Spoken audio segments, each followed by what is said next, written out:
quiero dejar con ustedes a nuestro invitado, el pastor Ramón Ovillos. Él está en Madrid, España. Algunos ya lo conocen y los que no lo conocen hoy van a empezar a conocerlo. Adelante, pastor Ramón Ovillos. Gracias por aceptar esta invitación. Sí, primeramente no es ningún esfuerzo, es un privilegio poder estar con vosotros. Para mí es un gozo tremendo que tener la oportunidad de poder compartir de la parte de Dios. Quería comenzar leyendo en Éxodo 33 y versículos 8 al 11.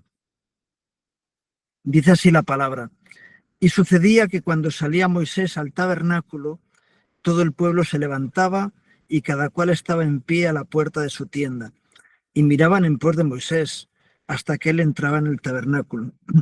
Cuando Moisés entraba en el tabernáculo, la columna de nube descendía y se ponía a la puerta del tabernáculo, y Jehová hablaba con Moisés. Y viendo todo el pueblo la columna de nube que estaba a la puerta del tabernáculo, se levantaba cada uno a la puerta de su tienda y adoraba. Y hablaba Jehová a Moisés cara a cara, como habla cualquiera a su compañero. Y él volvía al campamento, pero el joven Josué, hijo de Nun, su servidor, nunca se apartaba del medio del tabernáculo. Hay tres tipos de personas aquí que vamos a ver. Evidentemente Moisés. Moisés tenía el privilegio de poder estar cara a cara a la presencia de Dios. Él hablaba con el Señor y el Señor hablaba con él. Qué privilegio especial tenía Moisés para eso. Pero me llama la atención cómo el resto del pueblo miraba cómo Moisés lo hacía, y ellos se quedaban en la puerta de su tienda esperando a que Moisés fuera y volviera. Y hay otro tercer personaje que es Josué. Y Josué dice la palabra, que estaba siempre en el tabernáculo. ¿Qué haría Josué en el tabernáculo? Pues tenía también una vida de comunión personal con Dios, seguramente. Quizá no al nivel de Moisés, porque luego quiero entrar un poquito más en el lugar donde Moisés entraba, pero Josué estaba de continuo allí. Y lo preocupante es que la mayoría de la iglesia es como el pueblo de Israel, que miraba cómo Moisés entraba en la presencia de Dios. Y hay personas que admiran a aquellos que tienen una relación personal con Dios y esperan que les cuenten los que entraron en la presencia de Dios qué es lo que Dios les ha dicho. Esto es lo común en las iglesias, que las personas esperan a que el pastor les predique, a que haya un ungido de Dios que les hable de la parte de Dios. Y sin embargo, ese no es el propósito de Dios. Iremos viendo cómo el Señor quiere que cada uno de nosotros pueda llegar hasta su presencia. Así que tres tipos de personas. ¿Cuál de ellas eres tú o con cuál te identificas? Definitivamente yo quiero ser como Moisés, y el propósito de Dios es que seamos como Él, que podamos, como hemos leído, a mí me llama mucho la atención que dice que Moisés hablaba cara a cara como habla cualquiera a su compañero. De tal manera que Dios estaba buscando tener una relación de compañerismo con Moisés. Igual que en su momento la palabra nos habla de Abraham, que era amigo de Dios. Y igual que Jesús dijo a sus discípulos: ya no os llamaré más siervos, sino que os llamaré amigos. Porque el propósito de Dios es que estemos viviendo una vida de amistad personal con Él. Qué bueno los pastores y predicadores que nos quedemos sin trabajo. Y de hecho en Hebreos dice que habrá un tiempo en el que nadie le dirá a su compañero: conoce al Señor, porque todos le conocerán. Y qué bueno que todos los que estamos aquí en esta reunión podamos de verdad decir: ya no tengo que escuchar que otros me hablen de lo que Dios viene a hablar con ellos, sino que yo directamente puedo entrar en la presencia de Dios y hablar con Él. Un poquito más adelante, en el capítulo 34, y versículos 34 y 35, nos dice: cuando venía Moisés delante de Jehová para hablar con él, se quitaba el velo hasta que salía. Y saliendo, decía a los hijos de Israel lo que le era mandado. Y al mirar los hijos de Israel el rostro de Moisés, veían que la piel de su rostro era resplandeciente. Y volvía Moisés a poner el velo sobre su rostro hasta que entraba a hablar con Dios. Una vez más, la expectación de un pueblo que espera al ungido. Y recordemos que Cristo es el ungido, es decir, lo que quiere decir la palabra Cristo es que es el ungido, igual que Mesías, ¿no? El Mesías es el ungido. Qué bueno que nosotros no estemos esperando ya al ungido, porque el ungido ya está en nuestras vidas. Qué bueno que podamos tener esa gracia de que Dios está en contacto con cada uno de nosotros. Antes de empezar esta reunión estuve hablando con un hermano y yo le decía, mira, yo he aprendido que la mayor bendición no es que Dios responda a nuestras oraciones. La mayor bendición es poder estar delante de la presencia de Dios. Lo que más nos bendice es estar compartiendo con Dios ese tiempo, y qué bueno que puedas decir, soy compañero de Dios, estoy trabajando al lado suyo y tengo una vida de relación personal con Él. Moisés hablaba con él, dice, y la gente esperaba, una vez más, escuchar lo que Dios le había dicho. Oye, ¿qué te dijo el Señor? Estoy pensando en Pedro preguntándole a Juan, oye, Juan, pregúntale al Señor quién es el que te va a entregar. Y Juan le preguntó y el Señor le dijo, mira, el que está mojando su pan conmigo en este momento en el plato. Qué bueno que seamos el que recibamos la indicación de Dios en lugar de estar escuchando de segunda mano, de tercera o de cuarta mano lo que Dios habla. Y yo creo que tenemos que tener ese anhelo, Señor, háblame. Y dice que, el texto dice que el rostro de Moisés resplandecía, de tal manera que él tapaba su rostro porque la luz que emanaba era tal fuerte que muchas personas podían haber seguido a Moisés en lugar de seguir al Señor. Qué terrible es encontrarnos con ministerios que se personalizan, donde las personas, donde los líderes quieren que las personas les sigan a él en lugar de seguir al Señor. Gloria a Dios.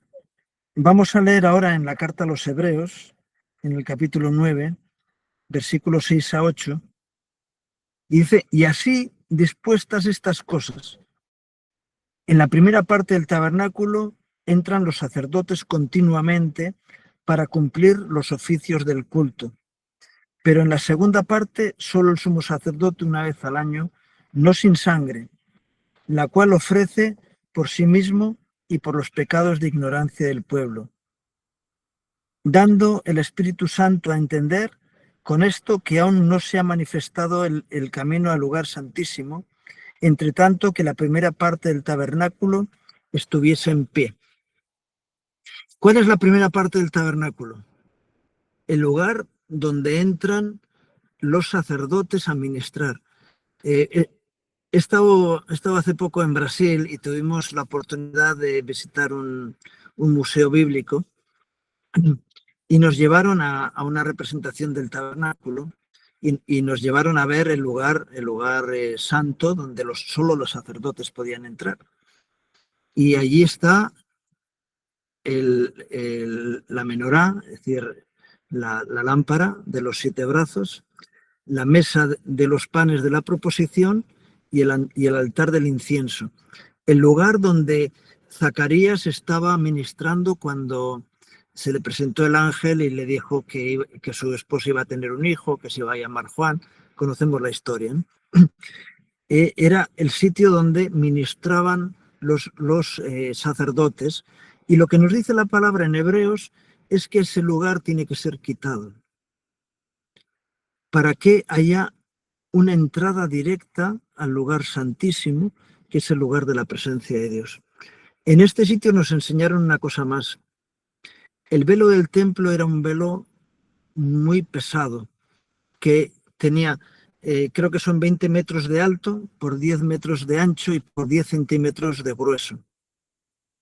Ese velo, para poder entrar al lugar santísimo, el sumo sacerdote tenía que pasar por debajo, agachado, porque pesaba tanto que no había forma de levantarlo. Tenía que pasar humillado.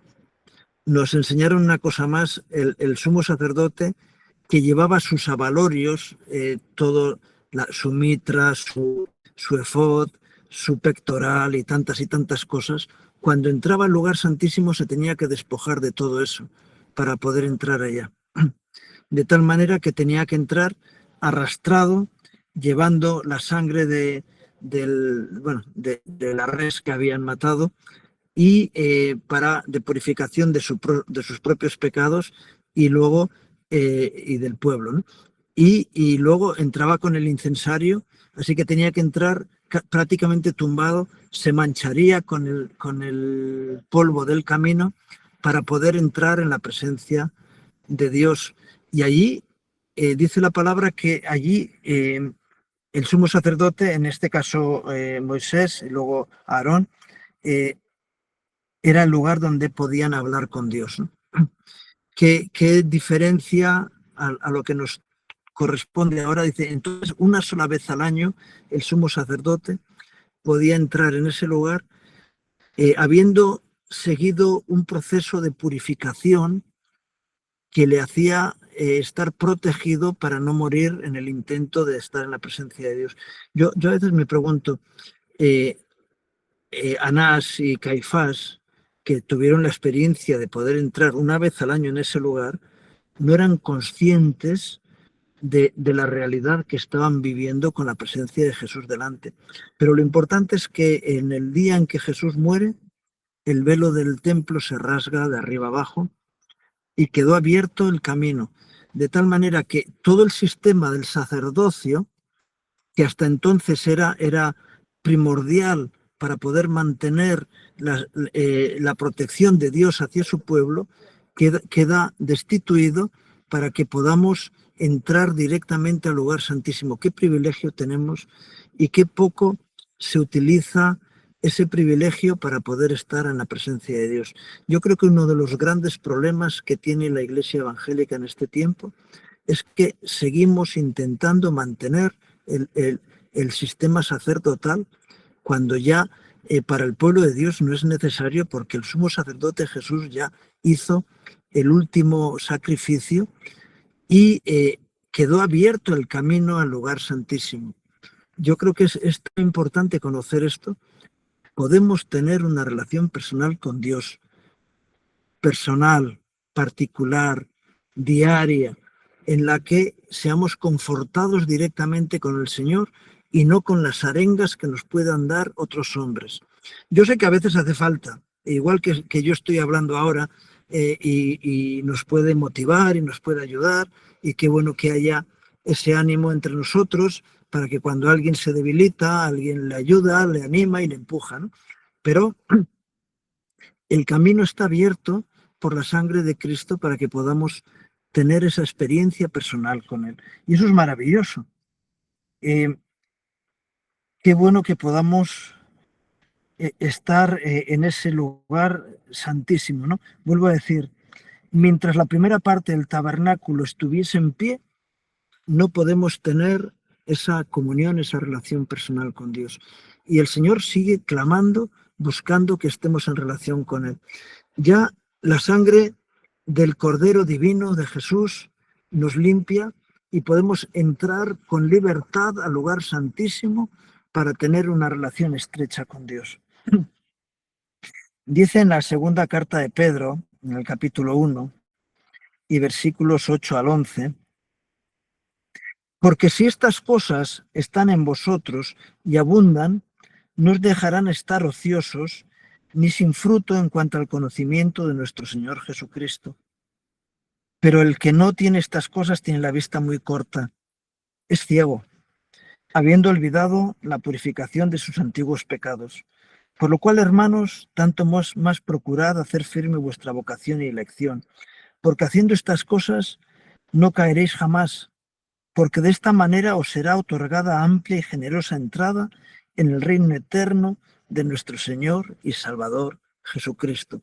Es cierto que antes Pedro nos está hablando de algunas cosas, ¿no? Añadir a vuestra fe virtud, a la virtud dominio propio. En realidad son los frutos del Espíritu Santo manifestándose en nuestras vidas. Pero qué bueno que podamos llegar al punto que es donde yo quiero llegar, es que se nos da una amplia y generosa entrada al reino eterno de nuestro Señor y Salvador Jesucristo. Tenemos entrada a la presencia de Dios.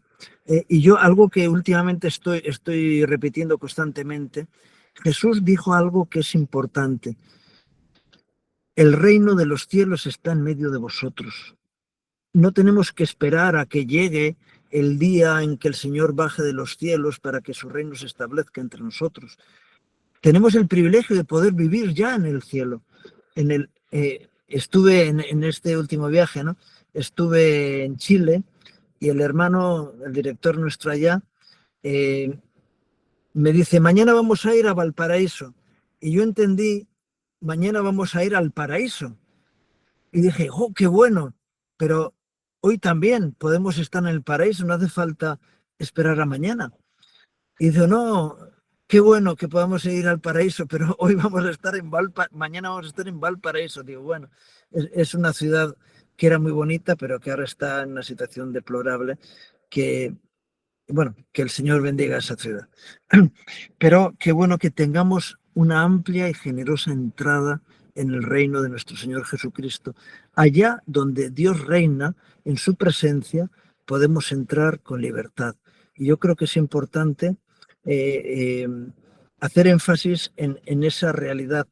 Si quieres tener éxito, victoria, gracia en tu vida cada día, recorre el camino desde tu tienda hasta el lugar santísimo para que la gracia de Dios llene tu vida.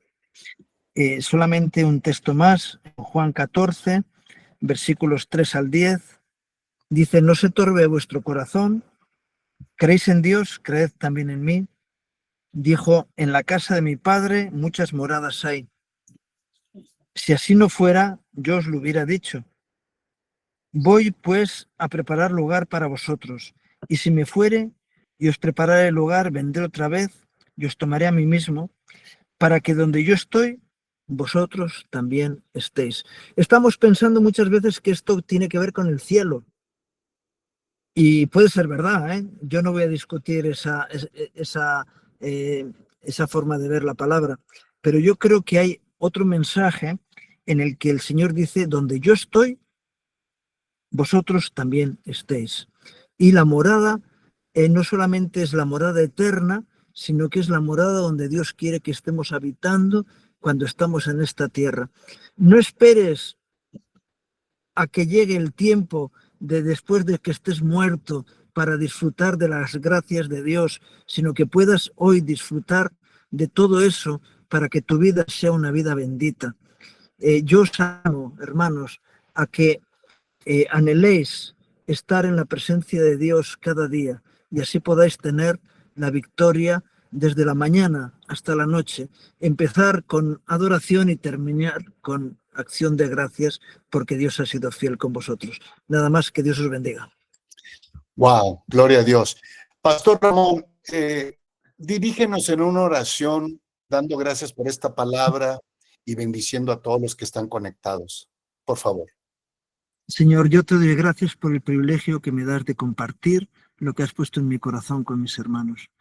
Señor, yo te pido que esta palabra como semilla se mantenga viva en los corazones de cada uno. Señor, yo sé que lo que pasa por la mente o lo que aprendemos a través de la mente llega al siguiente mensaje y se nos va. Queremos, Señor, que tú implantes tu verdad en nuestros corazones y podamos tener la gracia cada día de poder entrar a tu lugar santísimo. Señor, no queremos estar en la puerta de nuestra tienda esperando a que ocurra algo, sino queremos entrar en tu presencia. Danos la oportunidad y la gracia de poder hacerlo así. Te lo pido en el nombre de Jesús. Amén. Gracias, Pastor Ramón.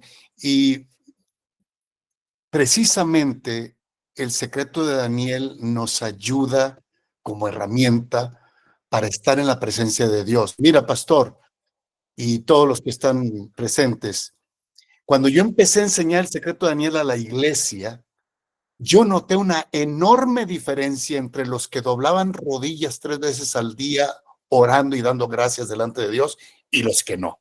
Por ejemplo, los que empezaron a doblar rodillas 3 veces al día, como les estaba enseñando, solo me buscaban para darme testimonios, literal. Y los que no, me seguían buscando para hablarme de sus problemas y de sus situaciones. Esas personas que no tienen comunión con Dios, que no pasan tiempo con Dios, hasta cierto punto se convierten en una carga para los pastores. Por eso muchos pastores están cargados, por eso muchos pastores están estresados, porque la gente los agobia, o sea, se vuelven dependientes del hombre, y en eso estoy totalmente de acuerdo con lo que nos ha compartido el pastor Ramón. Bueno, desde que yo lo conocí he estado muy de acuerdo, por eso es que somos tan amigos, porque lo que necesitamos es a Dios sobre todas las cosas. Les voy a contar un pequeño testimonio, pastor Ramón, espero poder explicarme. Antes de practicar el secreto de Daniel, yo ya era pastor, ya oraba, ya ayunaba, ya, etcétera. Pero cuando yo empecé a doblar rodillas 3 veces al día, como lo hacía Daniel, como lo hicieron todos los profetas, como lo hizo nuestro Señor Jesús en el Getsemaní, como los apóstoles lo hacían 3 veces al día, por eso quedó registrado en Hechos de los Apóstoles, 9 de la mañana cuando sucedió el derramamiento del Espíritu Santo, 12 del mediodía cuando Pedro sube a la azotea a orar, 3 de la tarde cuando Pedro y Juan van al templo, la hora de la oración, los 120 que estaban en el aposento alto oraban 3 veces al día. Hasta el día de hoy, los judíos practicantes oran 3 veces al día. Cuando yo empecé a hacer esto, hermanos, les cuento un testimonio que tiene mucho que ver con esto que el pastor acaba de compartir. Por años, yo le decía a mi esposa, amor, cualquiera me puede traicionar, me puede dar la espalda, me puede abandonar, porque como pastores recibimos muchos ataques, muchas puñaladas, muchas traiciones. Uno se entrega a la gente, les ofreces tu casa y muchísima gente es muy desagradecida, etcétera, etcétera, etcétera. Entonces, uno pasa por todo eso. Y yo le dije a mi esposa, ¿sabes qué, amor? Todo el mundo me puede traicionar, todo el mundo me puede abandonar, todo el mundo puede dejarme, pero mientras tú estés conmigo, yo voy a estar bien. Le decía yo a mi esposa, tengo 35 años de casado.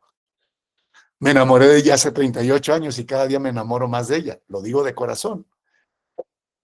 Cuando yo empecé a doblar rodillas 3 veces al día, un día vine y le dije a mi esposa, yo comencé hace 13 años a practicar este secreto. Le digo, amor, ¿verdad que te he dicho que cualquiera me puede abandonar, traicionar, dejar? Pero mientras tú estés conmigo, yo voy a estar bien. Pues ahora te digo, mi amor, que aunque tú lo hagas, aunque tú me abandones y tú te vayas, yo voy a estar bien. ¿Cuál es el punto? Que cuando logras tener esa comunión con Dios, esa intimidad con Él, tú y Dios son mayoría. Lo demás es añadidura, mis amados. No necesitamos de nada ni de nadie más que de Dios. Por eso una de mis oraciones diarias es lo que el Señor Jesús oró en San Juan 17, que te conozcan a ti, el único Dios verdadero, y a Jesucristo a quien tú has enviado. Para mí, si yo puedo resumir mi llamado, mi ministerio, la misión que tengo es que te conozcan a ti, el único Dios verdadero, y a Jesucristo a quien tú has enviado, porque ahí está el todo del ser humano. Así que gracias, Pastor Ramón, gracias.